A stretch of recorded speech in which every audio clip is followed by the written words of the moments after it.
সরকারি চাকরি অধ্যাদেশটি বাতিলের দাবিতে দ্বিতীয় দিনের মতো বিক্ষোভে উত্তাল প্রশাসনের কেন্দ্রবিন্দু সচিবালয়। সোমবার বেলা 11টায় যার যার দপ্তর ছেড়ে মিলিত হন বাণিজ্য ভবনের সামনের গাছতলায়। অধ্যাদেশকে কালো আইন আখ্যা দিয়ে স্লোগান দেন কর্মকর্তা কর্মচারীরা। ফেটে পড়েন বিক্ষোভে।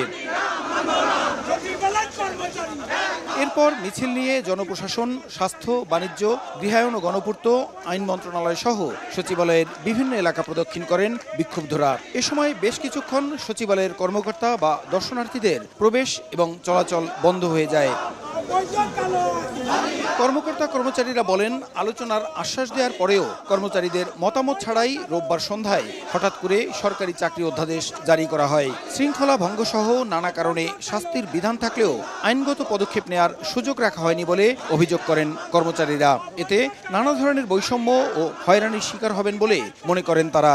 এ সময় সংশোধিত অধ্যাদেশ জারির প্রক্রিয়ার সঙ্গে যুক্ত সব সচিব ও সংশ্লিষ্টদের অপসারণের দাবি করেন আন্দোলনকারীরা।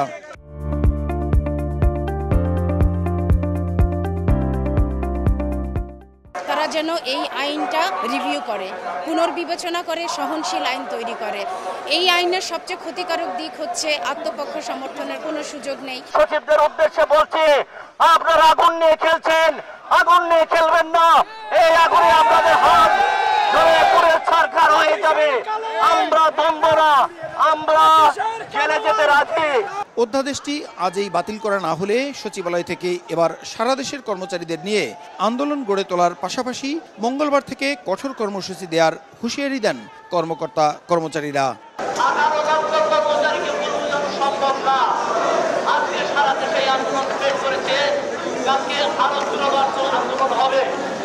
আমরা কেউ বিব্রত হব না, অধৈর্য হব না, আমরা দাবি আদায় করে ফেলব ইনশাআল্লাহ।